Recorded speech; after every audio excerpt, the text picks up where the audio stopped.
Assalamualaikum warahmatullahi wabarakatuh. Apa kabar untuk Ibu yang sudah hadir di podcast Diskominfo Stafer Kabupaten Pasir untuk hari ini, yaitu Ibu Dr. Ainun Jariah.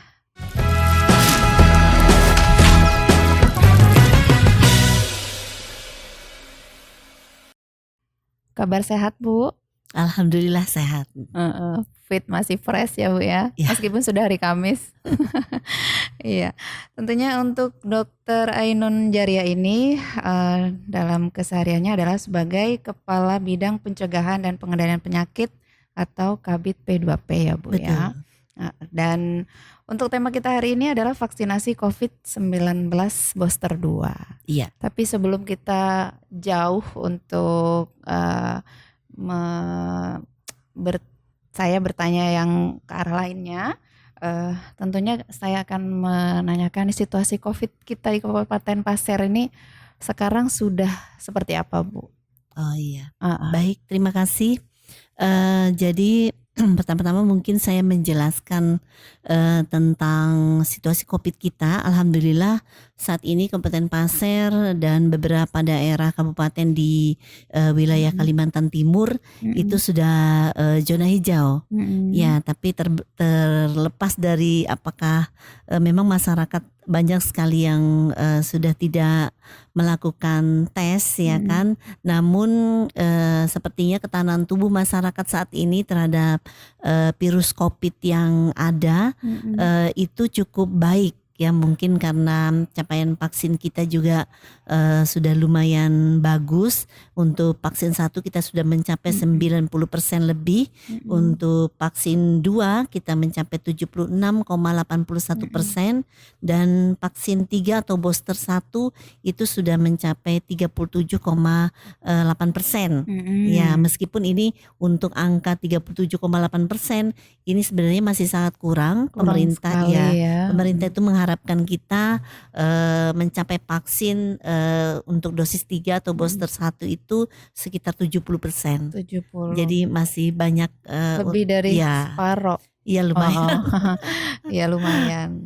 Untuk situasi COVID tentunya alhamdulillah, Bu ya. Biasa kita yang kemana-mana bermasker boleh sekarang ya, nggak memakai. Tapi untuk apabila kita masih berada di dalam ruangan yang diisi banyak orang dan tidak memungkinkan menjaga jarak, kita tetap harus mematuhi protokol kesehatan dengan memakai masker. Tapi kalau kita seperti ini jauh jaraknya juga lumayan ya, 2 meter, itu kita bisa tidak memakai masker. Iya, tentunya untuk masyarakat semuanya ya, tetap kita jaga ya, Bu ya, prokesnya. Dan tentunya untuk vaksinasi COVID-19 booster 2 ini, Bu, terwujudnya masyarakat Kabupaten Pasir yang sehat ya, mandiri dan berkeadilan. Dan apa tujuan pemberian vaksinasi booster kedua ini, Bu? Ya, tujuan dari pemberian booster kedua ini sebenarnya untuk mengantisipasi apabila ada varian baru yang muncul. Karena kita tahu bahwa vaksin itu kan juga sejenis obat. Jadi dia tidak menetap dalam tubuh. Artinya konsentrasi vaksin dalam tubuh kita itu seiring dengan berjalannya waktu itu bisa menurun. Nah, kalau misalnya kita ditambah dengan booster, maka antigen di dalam tubuh kita itu konsentrasinya kembali naik.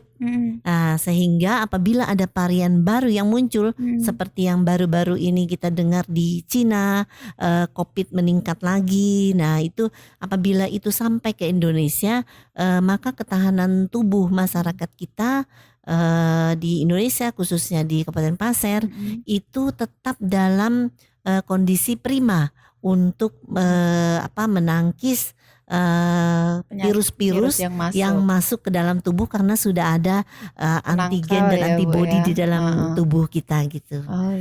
Tujuannya seperti itu. Tujuannya tentunya untuk supaya virus-virus apapun yang masuk ke tubuh kita supaya paling enggak bisa menahan ya, Bu ya.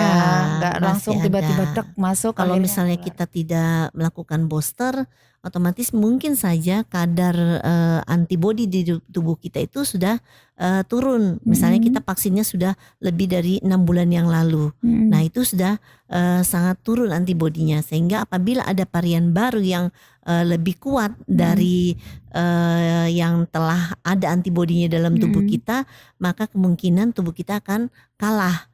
Ya setidaknya kalau misalnya persentase masyarakat yang vaksin booster lebih banyak, setidaknya tidak banyak yang terinfeksi. Tidak seperti waktu kita zaman-zaman sangat-sangat ya zaman-zaman tinggi-tingginya kasus pandemi. pokoknya. Iya, khususnya pada saat varian Delta.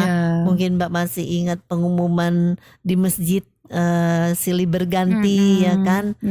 Dan sekarang sudah sangat jarang kita dengar ya. Alhamdulillah. Tentunya pokoknya kita sekarang sudah mulai lega sih Bu, kita sudah normal kembali ya.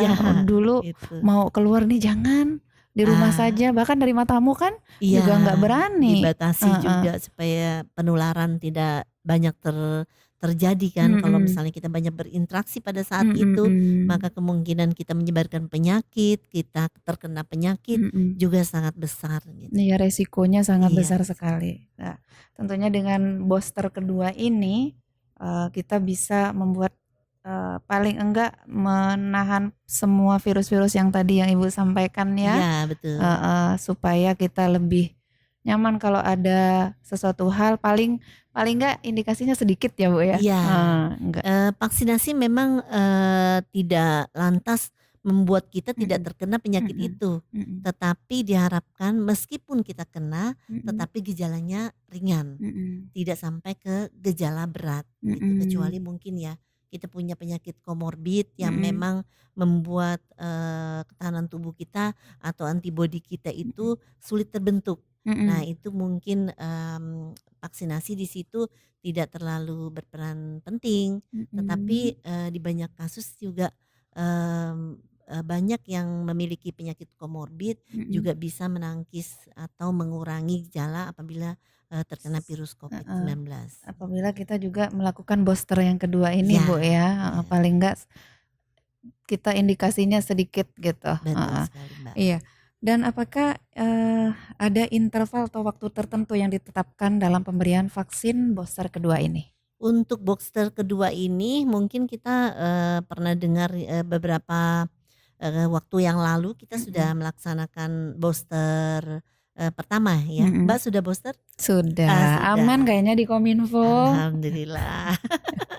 Nah jadi untuk booster kedua ini jaraknya adalah 6 bulan setelah pemberian booster pertama. Jadi untuk masyarakat yang memang sudah 6 bulan yang lalu boosternya atau lebih, nah itu bisa melakukan booster kedua gitu. Iya, berarti kan ada jeda-jedanya, nggak langsung hari ini vaksin sudah melakukan vaksin, besoknya lagi kan nggak bisa. Ya. Meskipun apapun jenis vaksinnya. Kalau dulu kan kita untuk vaksin 1 dan vaksin 2 itu jaraknya beda-beda kan per jenis vaksin. Mungkin ada yang dapat Sinovac yang jaraknya 14 hari sampai 1 bulan. Kemudian ada yang dapat Pfizer jaraknya 21 hari baru vaksin kedua. Nah untuk booster ini semua sama, semua jenis vaksin itu sama. Mau itu Pfizer, Moderna, AstraZeneca, itu yang booster pertamanya vaksin itu semua sama, jaraknya 6 bulan setelah booster pertama minimal ya. Semua ya, jaraknya 6 bulan untuk booster itu. Iya. Dan tentunya kita juga sampaikan ke masyarakat Bu ya, supaya untuk booster silahkan gitu. Masih ada Bu ya untuk sekarang. Ya kita berharap sih masyarakat segera melaksanakan booster 2 di fasilitas kesehatan seperti puskesmas, kemudian bisa di puskesmas Tanah Grogot, Senaken, Longkali, Longiki sampai semua puskesmas ada, karena memang saat ini ada vaksin yang baru kemarin juga datang, vaksinnya itu yang tersedia adalah Pfizer. Dan expired date-nya sangat dekat, jadi kita mengharapkan sebelum Februari sebenarnya masyarakat sudah mendatangi Pasienkes untuk mendapatkan booster 2 ini. Di sini ya masyarakat tentunya sekalian dari podcast ini disosialisasikan untuk melakukan booster yang kedua ini ya Bu ya, yang belum. Dan tentunya jenis vaksin yang didapat diberikan vaksin booster kedua, Ibu sudah menyampaikan tadi ya. Ada apa aja tuh Bu? Pfizer, iya. Tapi kalau yang belum mendapatkan vaksin booster 1 atau vaksin ketiga, silakan, tidak ada masalah. Misalnya ada yang baru vaksin 1 dan 2, mau vaksin ketiga atau booster 1, tidak ada masalah gitu. Jadi tetap datangi pasienkes terdekat di mana masyarakat tinggal untuk mendapatkan booster tersebut. Iya. Karena tadi kan persentasenya masih sangat kecil untuk yang booster 1. Jadi kita harap 70% sebenarnya. 70%, iya. Tentunya Ibu dalam menghadapi kemarin yang COVID, tim medis semuanya yang ahli kesehatan sangat sibuk banget Bu ya, bahkan mungkin nggak istirahat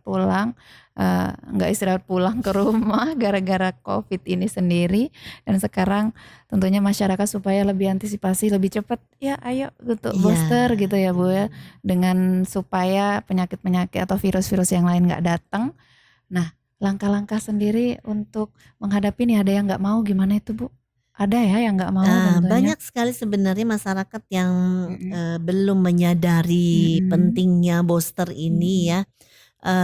Jadi kalau yang nggak mau itu banyak ya. Jadi menunggu kewajiban mungkin ya dari pemerintah baru. Ada inisiatif untuk mendapatkan booster itu. Harus dikasih ini dulu baru mau. Seperti misalnya pada saat ditentukan sebagai persyaratan untuk naik pesawat terbang. Nah, baru masyarakat berbondong-bondong untuk mencari vaksin ya. Bukan karena kesadaran ingin mendapatkan pertahanan tubuh terhadap mungkin virus-virus yang ada di lingkungan sekitar kita gitu. Kita berharap sih sebenarnya kesadaran masyarakat bisa lebih baik ya. Teman-teman di Puskesmas sudah gencar melaksanakan semacam penyuluhan, mungkin pada saat di ruang tunggu pasien atau menebarkan leaflet atau melalui media sosial gitu ya. Nah, namun memang kesadaran masyarakat kita itu masih sangat kurang untuk melakukan vaksinasi. Semoga saja dengan seiring waktu dan dengan pengalaman yang ada ini, kan kita sudah membuktikan begitu kita hampir 70% melewati 70% untuk dosis 2 saat itu kan masyarakat seperti dipaksa ataupun ya mungkin yang PNS dipaksa dengan aturan bupati insentif tidak dibayar dan sebagainya itu. Begitu kita melewati 70%, kasus langsung turun. Ya, ketahanan tubuh masyarakat mulai membaik ya. Makanya Indonesia termasuk salah satu negara yang dinyatakan sebagai negara yang penanganan COVID-nya bagus. Ya, karena paling cepat untuk mencapai 70% dosis 2 saat itu. Gitu. Karena dengan adanya peraturan-peraturan harus begini-begini baru banyak yang mau Bu ya. Dengan berbagai paksaan cara ya, sebenarnya segala macam. Kami di Dinas Kesehatan sampai juga harus mengumpulkan door prize di per bidang untuk dipakai menarik minat masyarakat untuk vaksinasi. Saya rasa seperti Polri, kemudian TNI juga menunjukkan peran yang sangat besar dalam peningkatan vaksinasi saat itu. Tujuannya sebenarnya cuma satu, supaya pandemi ini cepat berlalu, berakhir gitu. Dan alhamdulillah ternyata sampai ya. Tapi untuk booster kedua mungkin juga banyak yang belum tahu juga Bu yang booster kedua ini. Dan yang untuk mendapatkan vaksin booster yang kedua ini ada umur-umur tertentu atau seluruh kalangan? Untuk booster kedua menurut ketentuan yang berlaku itu hanya untuk 18 tahun ke atas. Jadi yang untuk yang masih balita yang seperti kemarin belum ya. Itu kan untuk penetapan itu mungkin banyak yang bertanya kenapa harus ada ketentuan-ketentuan seperti itu, karena memang penetapan itu melalui penelitian Mbak, nggak sembarangan gitu. Tetapkan oh ini duluan, ini belakangan, oh ini nanti anak-anak nanti dulu, karena sudah melalui penelitian-penelitian tertentu oleh badan-badan yang ditugaskan oleh pemerintah untuk melakukan penelitian tersebut. Jadi kita tidak usah khawatir. Beberapa waktu yang lalu itu nakes sudah duluan dilakukan booster Jadi duluan 2 selalu ya. dari awal selalu duluan Bu ya. Menjadi yang Contoh pertama dulu. ya, menjadi Nanti contoh. kan masyarakat pasti pikir takutnya kenapa-kenapa itu. Untuk menanggapi hal-hal yang seperti itu kan ada yang hoax ya Bu ya, bilangnya habis vaksin nanti begini banyak banget tuh. Kayak apa tanggapannya tim medis sendiri itu Bu? Itu banyak memang seperti itu Mbak ya, tetapi kan kita melihat bahwa Kementerian Kesehatan tidak sembarangan menetapkan sesuatu. Jadi untuk nakes pun saya rasa sudah melalui penelitian panjang bahwa ini aman gitu, baru dicobakan atau uji coba ke nakes. Nakes itu hampir 80% sudah menjalani booster 2 beberapa bulan yang lalu. Iya, jadi intinya kalau kita sampai nggak sakit, sehat, program untuk mengendalikan kesehatan ya Bu ya, untuk Kabupaten Pasir sendiri di mana misi Bupati sejahtera ya, maju, adil dan sejahtera tentunya. Dengan adanya masyarakat melakukan booster ini, kalau sampai nggak ada yang sakit, rakyatnya kan seneng ya Bu ya.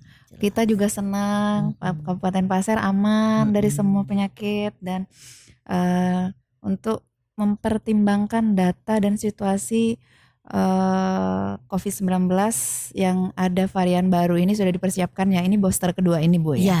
Iya benar. Dan pemerintah sendiri memberikan vaksin COVID untuk masyarakat.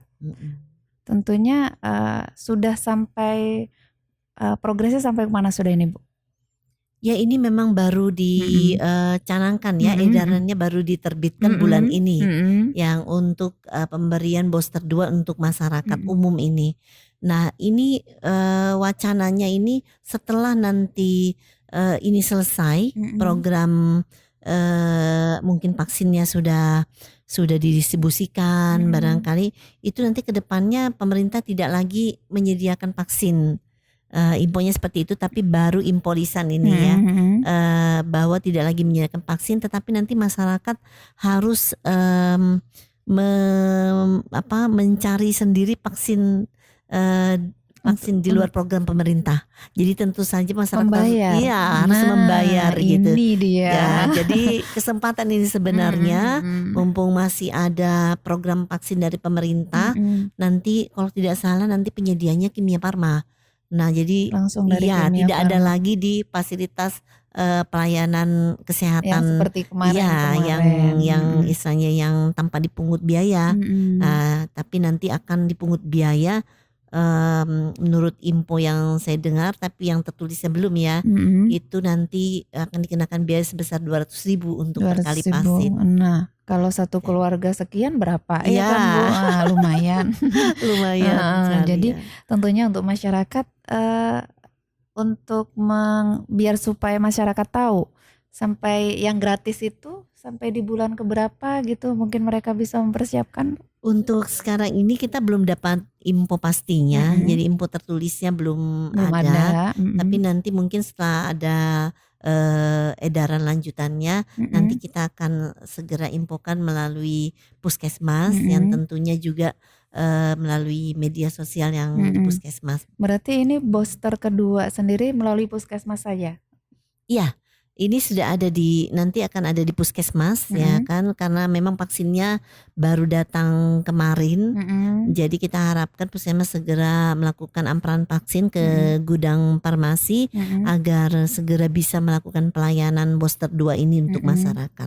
Jadi tidak seperti kemarin ada di Kodim, Polres gitu belum? Cuman puskesmas. Belum ada untuk Ranahnya sementara. belum sampai ke sana Belum, Bu ya. iya. Oke. Mungkin sebentar lagi. Iya sebentar lagi. Iya, Ya, biasanya justru. untuk lebih memperluas kan Bu, supaya cepat terlaksananya Iya, kan. benar. Jadi kalau cuma di puskesmas saja mungkin di situ juga tempat ya. Iya. Karena biasanya masyarakat bisa berbondong-bondong kalau sudah tahu. Benar. Nah ini untuk booster kedua ini Rencananya kita terbatas. akan tawarkan juga ke TNI. Biasanya kan mereka ada vaksin sendiri gitu. Iya. Tapi ini akan kita coba tawarkan ke TNI dan Polres. Kalau mereka bersedia untuk membuka gerai vaksinnya, seperti kemarin. nanti kita akan distribusikan juga ke mereka. Ya. Untuk lebih memperlancar jalannya vaksinnya. Iya. Dan untuk efek samping yang akan dirasakan, biasanya kan ada tuh yang kemarin tuh ada Bu reaksinya. Kalau saya sih tidur aja Bu. Tidur ya. Reaksinya sama mau makan aja. Ini ada nggak reaksinya? Ini sama dengan vaksin yang lalu-lalu. Setiap tindakan medis kan pasti ada efek samping tergantung dari ketahanan tubuh seseorang kan Mbak ya. Jadi ini mungkin reaksinya kalau kami waktu vaksin nakes kemarin yang booster 2 reaksinya hampir sama. Ada yang cuman ngantuk, ada yang cuman mungkin nyeri di lokasi suntikan, ada juga yang sampai ya mungkin pusing, sakit kepala. Nah itu sih yang gejala terberatnya. Tapi alhamdulillah tidak ada yang sampai masuk rumah sakit. Jadi artinya gejala berat yang dirasakan itu tidak ada. Cukup dibawa istirahat, gejalanya kemudian hilang. Jadi untuk demam mungkin mengkonsumsi obat demam. Ya paling penting adalah pada saat akan vaksin mungkin tidak boleh dalam kondisi yang lelah atau kurang fit jadi tidak boleh dalam kondisi yang sakit. Harus betul-betul tahu kondisi tubuhnya. Wah ini pas nih saya mau vaksin, saya lagi nggak ada aktivitas berat yang dalam kondisi stres ataupun kelelahan gitu. Nah itu bisa lebih baik seperti itu kondisinya pada saat vaksin gitu. Targetnya Ibu mau seperti yang kemarin atau lebih ini Bu untuk vaksin boosternya ini? Ya kita berharap sih pasti vaksin booster sama seperti booster 1 ya 70% ya. Supaya kalau misalnya tiba-tiba ada gempuran varian baru, biasanya kan yang dari luar itu kan yang datangnya gitu, yang dibawa oleh teman-teman mungkin yang dari negara lain masuk ke Indonesia gitu ya. Nah kita berharap kalau misalnya status vaksinasi booster kedua ini bagus, kita berarti tidak ada peningkatan kasus COVID lagi di wilayah Kabupaten Pasir khususnya di Indonesia. Tapi biasanya sih kalau Balikpapan meningkat itu pasti Pasir juga meningkat. Karena memang arahnya ke sana kita Bu. Kita mau menuju ke provinsi lain juga lewatnya Balikpapan ya. Itu di situ memang dermaganya di situ. Paling nggak kita bersentuhan dengan orang secara nggak sengaja ya, pastinya kena indikasinya sedikit kayak gitu. Karena kita memang banyak aktivitas yang pergerakan penduduk yang ke Balikpapan ya. Makanya waktu awal COVID itu saya sempat ribut di Facebook waktu itu mencari orang yang baru pulang dari Balikpapan mana. Dicari nih siapa, harus isolasi sendiri ya. Isolasi sendiri gitu ya. Jadi diberikan edukasi via telepon saat itu ya. Alhamdulillah banyak juga yang mengikuti sehingga peningkatan kasus COVID kita ya tidak terlalu berat ya, kecuali pas varian Delta saat itu ya. Ya, pokoknya varian Delta kemarin sempat juga ya Bu mulai naik gitu ya. Iya itu yang paling parah. Parah di terus semua varian. Tapi habis itu gencar juga waktu itu booster pertama Bu ya. Belum booster waktu itu, betul. baru vaksin kedua. satu kayaknya. Iya. Baru mulai vaksin kan untuk vaksinasi COVID di Kabupaten Pasir ini kita mulai pada 28 Januari 2021 saat itu. Iya. Jadi varian itu banyak betul waktu itu Bu ya. Iya, dia berubah-ubah kan, virus itu punya kemampuan untuk mereplikasi diri. Artinya dia akan mencari jalan sendiri supaya bisa bertahan dengan apapun yang kita berikan. Misalnya tubuh kita itu saat ini ada antibodi yang diakibatkan oleh vaksinasi, itu dia mencari jalan supaya bisa merusak atau bisa menembus antibodi itu. Antibodi sendiri dan membentuk lagi varian baru lagi ya kan. Ini yang itu yang repotnya virus. Tapi bukan saat ini aja loh. Banyak orang yang kenapa saat ini aja banyak varian virus yang muncul. Sebenarnya juga virus-virus lain juga punya kemampuan untuk mereplikasi diri sebenarnya dari sebelum-sebelumnya. Iya, cuman mungkin penyebarannya tidak terlalu tinggi seperti varian COVID ini. Yang kemarin ini benar-benar bahkan sangat mencekam sekali karena tiap hari yang Ibu sampaikan tadi. Iya, ada tiap pengumuman. hari ada saudara atau teman kita, pokoknya kerabat bahkan itu ada sampai yang nggak ada.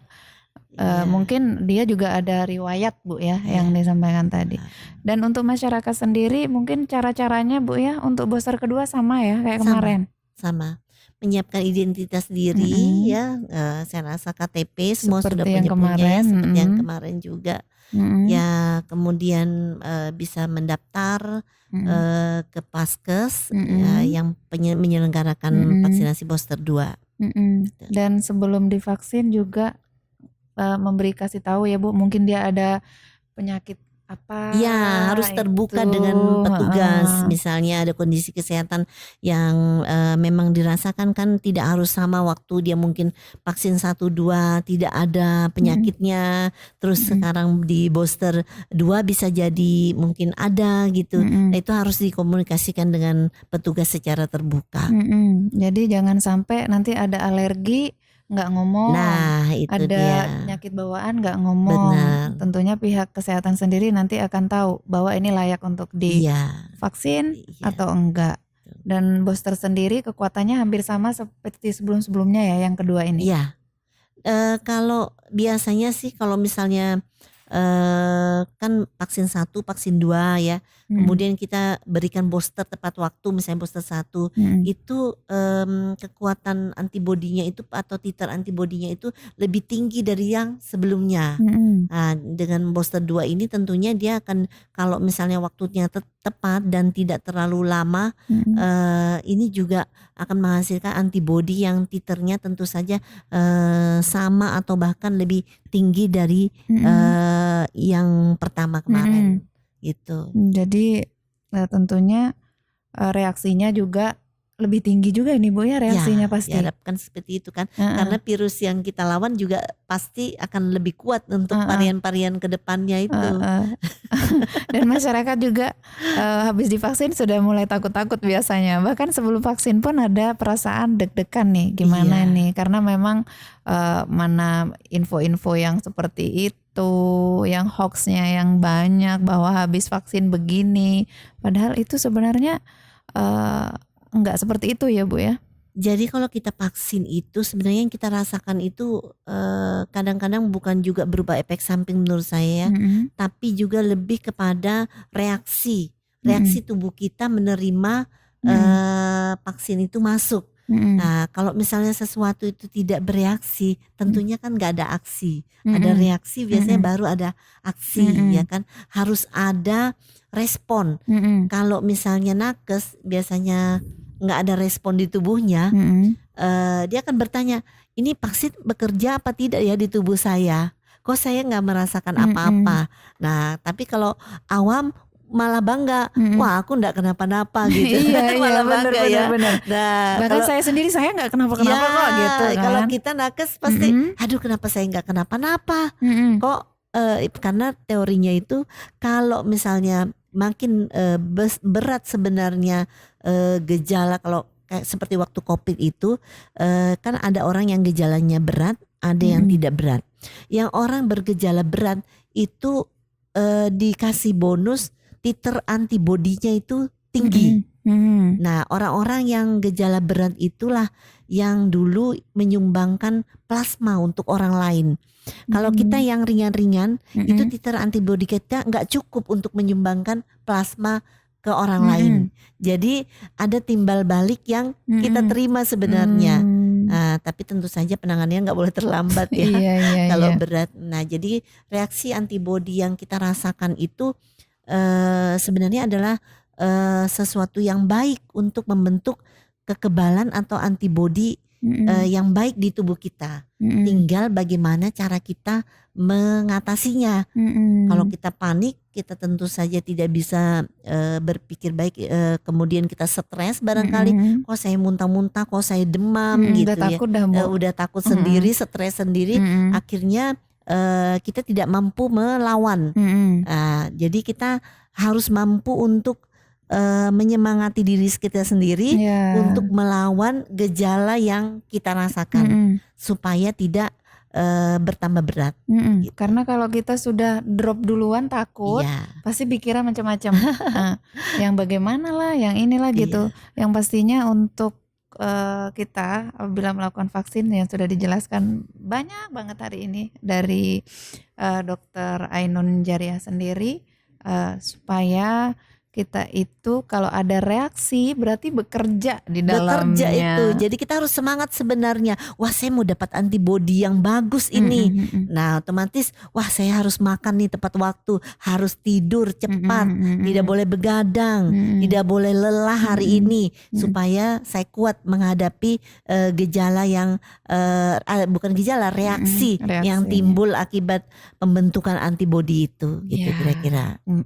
Pokoknya jangan lupa ya untuk masyarakat untuk vaksin booster yang kedua. Jangan bertanya lagi kenapa sih ada yang 1, 2 lagi boosternya gitu. Jangan ada lagi.